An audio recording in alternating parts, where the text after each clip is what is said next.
Hello and welcome back everyone. आज के mock test में आपका स्वागत है। आज की video specially RRB lab assistant and superintendent के लिए होने वाली है। अगर आप भी आरआरबी की पोस्ट के लिए तैयारी कर रहे हैं तो ये वीडियो आपके लिए होने वाला है। इस वीडियो में टोटल 30 क्वेश्चन होंगे जिससे आप अपनी नॉलेज को चेक कर सकते हैं और कमेंट सेक्शन में ज़रूर बताएं कि 30 में से आपके कितने क्वेश्चन सही थे। तो चलिए बिना किसी देरी के स्टार्ट करते हैं आज के क्वेश्चन नंबर 1 से। Question number 1. Which of the following is not a clearing agent used in histopathology? दिए हुए ऑप्शन में से क्लोरोफॉर्म, सीडारवुड ऑयल एंड बेंजीन तीनों हिस्टोकैनेट में क्लीयरिंग के पर्पस के लिए यूज किए जाते हैं और डायक्सिन यानी कि डाई इथाइलिन डाइऑक्साइड डिहाइड्रेशन के लिए यूज की जाती है। डायक्सिन वाटर, अल्कोहल, जाइलिन, बेलाजम एंड पैराफिन वैक्स के साथ मिसेबल होती है जो इसे एक यूनिक डिहाइड्रेंट एजेंट बनाते हैं। ये टिश्यू में बहुत कम श्रिंकेज करता है पर इसे रूटीन में यूज करना डेंजरस हो सकता है due to its toxic action. Question number 2. Where are hematopoietic stem cells primarily located in bone marrow? Haematopoietic stem cell bone marrow में एक स्पेशलाइज्ड माइक्रो एनवायरनमेंट में रहते हैं जिसे हम नीश बोलते हैं। बोन मैरो में दो तरह की नीश होती है, एक है ओस्टियोब्लास्टिक एंड सेकंड है वस्कुलर नीश। ओस्टियोब्लास्टिक में स्टेम सेल बोन मैरो के पैराट्रेपिक्युलर ओस्टियोब्लास्ट के साथ लोकेटेड होते हैं और यूजुअली ये डॉर्मेंट स्टेट में होते हैं। जब ये स्टेम सेल ओस्टियोब्लास्टिक नीश से रीलोकेटेड होकर वस्कुलर नीश में आते हैं तो ये प्रोलिफरेट होने लग जाते हैं। सो इस क्वेश्चन का राइट आंसर है option C. Question number 3. Which three sugars are present in triple sugar iron agar? Triple sugar iron agar एक डिफरेंशिएट मीडिया है जो ग्राम नेगेटिव बैक्टीरिया को उनकी कार्बोहाइड्रेट को ferment, gas production and hydrogen sulphide बनाने की ability के बेस पर आइडेंटिफाई करने में हेल्प करता है। इसकी कंपोजिशन की बात करें तो इसमें ग्लूकोज 0.1%, लैक्टोज 1%, सुक्रोज 1% प्रेजेंट होता है। इसके अलावा इसमें phenol red as a indicator of acid production और ferric salt as a indicator of hydrogen sulphide present होते हैं। सो हमारा राइट आंसर है option A. Question number 4. Protein synthesis occur in which part of the cell? Protein synthesis cell में primarily ribosomes में होता है। ये राइबोसोम या तो फ्री फॉर्म में होते हैं जो साइटोप्लाज्म में फ्लोट करते हैं या फिर ये अटैच्ड होते हैं एंडोप्लाज्मिक रेटिकुलम से जिसे हम रफ एंडोप्लाज्मिक रेटिकुलम बोलते हैं जो प्रोटीन को either secrete, incorporated into plasma membrane या फिर ऑर्गेनेल्स को सेंड करते हैं, for example lysosomes. Question number 5. Helly's fluid is also known as? Helly's fluid histopathology में particularly bone marrow, spleen and blood forming organ को preserve करने के लिए एज ए फिक्सेटिव यूज किया जाता है। ये जेंकर फ्लूइड का एक मॉडिफाइड वर्जन है जिसमें लास्ट में एसिटिक एसिड की जगह पर फॉर्मेल्डिहाइड यूज किया जाता है और इसीलिए इसे हम जेंकर फॉर्मल के नाम से भी जानते हैं। Question number 6. During the third week of embryonic life haematopoiesis primarily occur in which location? Embryonic development के दौरान हेमाटोपोइसिस डिफरेंट लोकेशन पर होती है। इसको हम 3 फेज में डिवाइड करते हैं। पहला है मीजोब्लास्टिक, दूसरा हेपेटिक फेज और थर्ड है माइलॉइड फेज। मीजोब्लास्टिक फेज में during third week of embryonic life blood yolk sac में बनना स्टार्ट होता है और 10 to 12 वीक तक कंटिन्यू रहता है। हेपेटिक पीरियड में लीवर में हेमाटोपोइसिस होती है और इस पीरियड में एरिथ्रोपोइसिस एंड ग्रैनुलोपोइसिस भी होने लग जाती है। और लास्ट है माइलॉइड पीरियड। इंट्रायूटेराइन लाइफ के 4th मंथ में हेमाटोपोइसिस बोन मैरो में होने लग जाती है और बर्थ के 3rd वीक में बोन मैरो अकेली साइट होती है जहां पर हेमाटोपोइसिस होने लगती है। सो इस क्वेश्चन का हमारा राइट आंसर है option C, yolk sac. Question number 7. What concentration of sulfuric acid is used for spore staining? Spore को डीकलराइजेशन करने के लिए 0.25 सल्फ्यूरिक एसिड यूज किया जाता है जिससे हम स्पोर एंड वेजिटेटिव सेल्स में डिफरेंशिएट कर पाते हैं। स्पोर्स हाईली रेजिस्टेंट स्ट्रक्चर होते हैं। इसको स्टेन करने के लिए स्पेशलाइज्ड स्टेनिंग टेक्निक जैसे कि शेफर, फल्टन एंड डॉर्नर जैसे मेथड यूज किए जाते हैं। Question number 8. Which one of the following clotting factors is not dependent on vitamin K?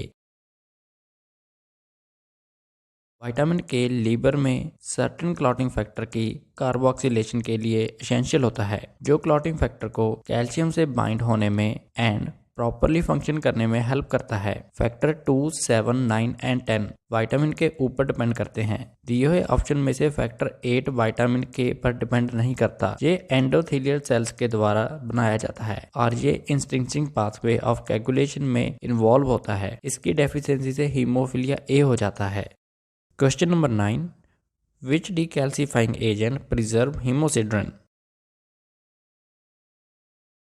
डीकैल्सीफाइंग agent histopathology में टिश्यू से कैल्शियम को रिमूव करने के लिए और सेलुलर स्ट्रक्चर को प्रिजर्व करने के लिए यूज किए जाते हैं। फॉर्मिक एसिड एक gentle and slow acting decalcifying agent है जो हीमोसिड्रिन्स को प्रिजर्व करता है। इसकी इसी एबिलिटी के कारण ये बोन मैरो की बायोप्सी को प्रोसेस करने में यूजफुल होता है। इसके अलावा ये iron staining procedure like pulse staining method के लिए भी सूटेबल होता है।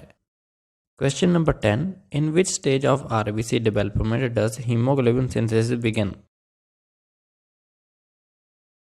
एरिथ्रोपोइसिस 7 स्टेज में होती है। पहली है erythroblast, pro erythroblast, polychromatic erythroblast, orthochromatic erythroblast, reticulocyte and RBC, जिसमें से हीमोग्लोबिन की सिंथेसिस पॉलीक्रोमैटिक एरिथ्रोब्लास्टिक स्टेज में स्टार्ट हो जाती है। सो हमारा राइट आंसर है option C. Question number 11. All of the following are true about the secondary immune response except जब हमारा इम्यून सिस्टम सेम एंटीजन से दोबारा से एक्सपोज होता है तो हमारी body secondary immune response generate करती है। ये फास्टर, स्ट्रॉन्गर एंड लॉन्गर होता है due to presence of memory B cell and T cell जो प्राइमरी रिस्पॉन्स के टाइम बने होते हैं। सो इस क्वेश्चन का राइट आंसर है option D. Question number 12. Salting out precipitation of protein is done using which of the following? Salting out एक method है जिसमें सोल्यूशन की आयनिक स्ट्रेंथ को इंक्रीज करके प्रोटीन को प्रेसिपिटेट किया जाता है। साल्टिंग आउट के लिए ammonium sulphate most commonly use किया जाता है बिकॉज ये वाटर में हाईली सॉल्युबल होता है। ये प्रोटीन को डीनेचर नहीं करता और ये प्रोटीन की सॉल्युबिलिटी को रिड्यूस करता है और प्रोटीन को प्रेसिपिटेट करता है। सो राइट आंसर है option B, ammonium sulphate. Question number 13. Which fixative is most commonly used for immunohistochemistry? Immunohistochemistry में सबसे ज़्यादा यूज होने वाला फिक्सेटिव है neutral buffer formalin. Neutral buffer formalin antigen integrity की मेंटेनेंस के दौरान टिश्यू की मॉर्फोलॉजी को भी प्रिजर्व करता है। सो हमारा राइट आंसर है option C. Question number 14. Megaloblastic anaemia is primarily caused by a deficiency of vitamin B12 where in the gastrointestinal tract is vitamin B12 primarily absorbed.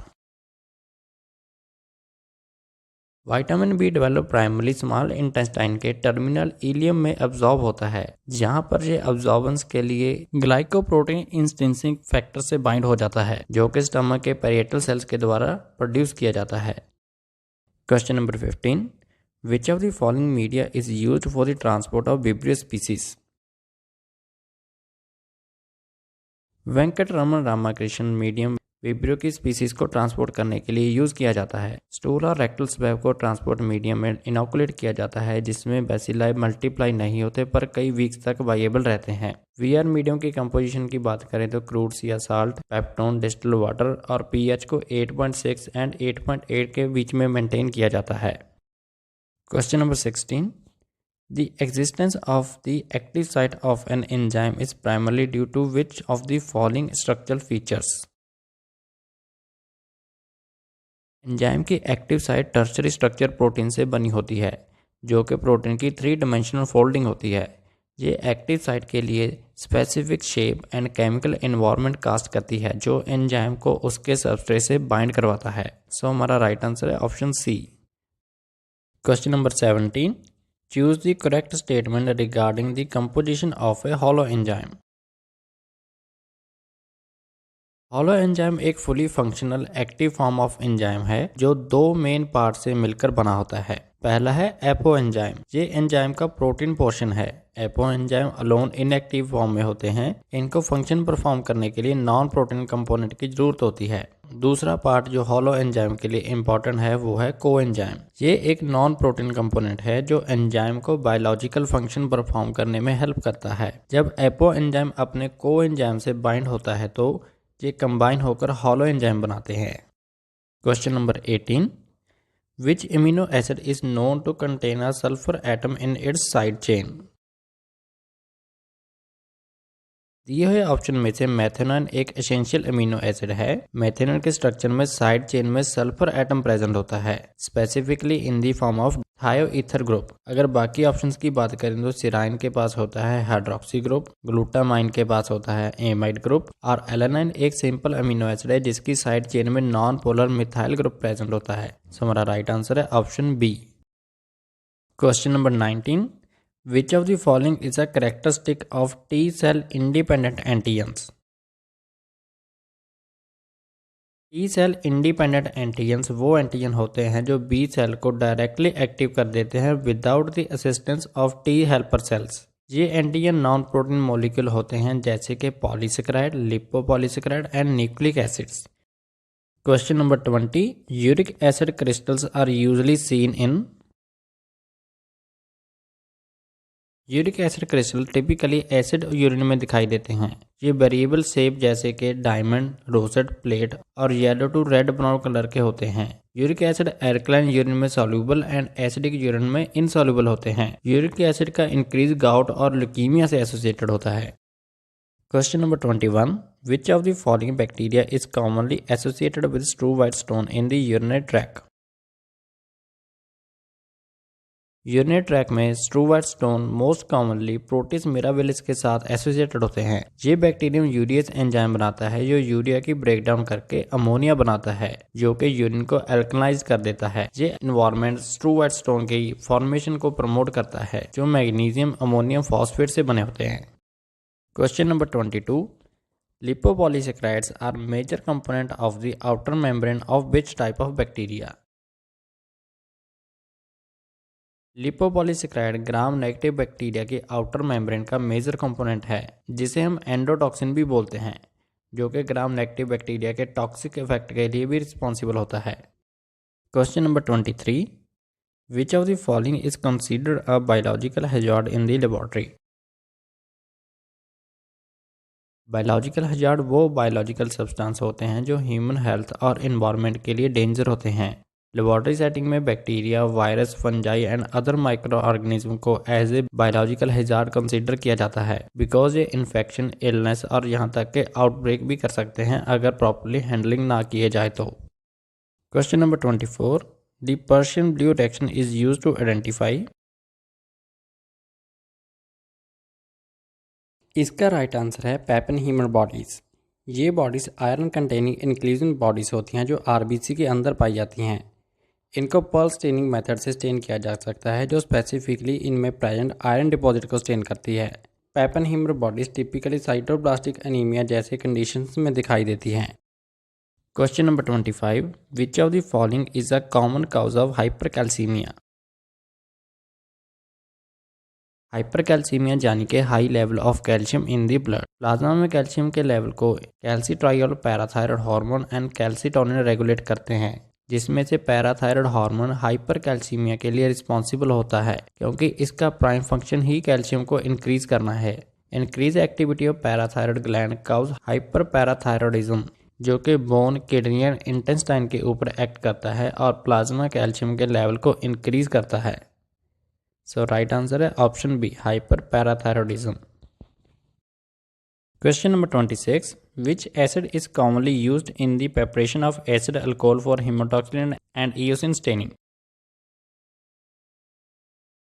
H&E staining process में acid alcohol access haemotoxin को tissue में से differentiate करने के लिए use किया जाता है। ये differentiate step stained nuclei and cytoplasm के बीच में कंट्रास्ट को क्लैरिफाई करता है। इसके लिए टिपिकली हाइड्रोक्लोरिक एसिड यूज किया जाता है। HCl टिश्यू और हीमोटॉक्सिन के बीच के बॉन्ड को एफिशिएंटली कंट्रोल्ड मैनर में तोड़ देता है और न्यूक्लियाई को वेल स्टेन रखता है और टिश्यू के बाकी पार्ट्स में से एक्सेस हीमोटॉक्सिन को रिमूव करता है। Question number 27. What is the ideal temperature for drying the surface of agar medium in petri dishes? Petri dish में मीडिया को पोर करने के बाद पेट्री डिश की सरफेस को एक्सेस मॉइस्चर से बचाने के लिए उसकी सरफेस को ड्राई करना बहुत जरूरी होता है, जो कि बैक्टीरिया की ग्रोथ एंड आइसोलेशन में इंटरफेयर करता है। पेट्री डिश को ड्राई करने के लिए आइडियल टेम्परेचर है 45 डिग्री सेल्सियस। इससे मॉइस्चर एवेपोरेट हो जाता है और मीडिया भी ओवरहीट नहीं होता और मीडिया की कंसिस्टेंसी भी अफेक्ट नहीं होती। Question number 28. Anisocytosis refers to. Anisocytosis का मतलब होता है आरबीसी के साइज में वेरिएशन। नॉर्मली एक हेल्दी ह्यूमन बीइंग में आरबीसी यूनिफॉर्म साइज में होते हैं, पर अनीमिया जैसी कुछ कंडीशंस में आरबीसी के साइज में वेरिएशन आ जाती है, जिसे हम एनीसोसाइटोसिस बोलते हैं। Question number 29. Identify the instrument.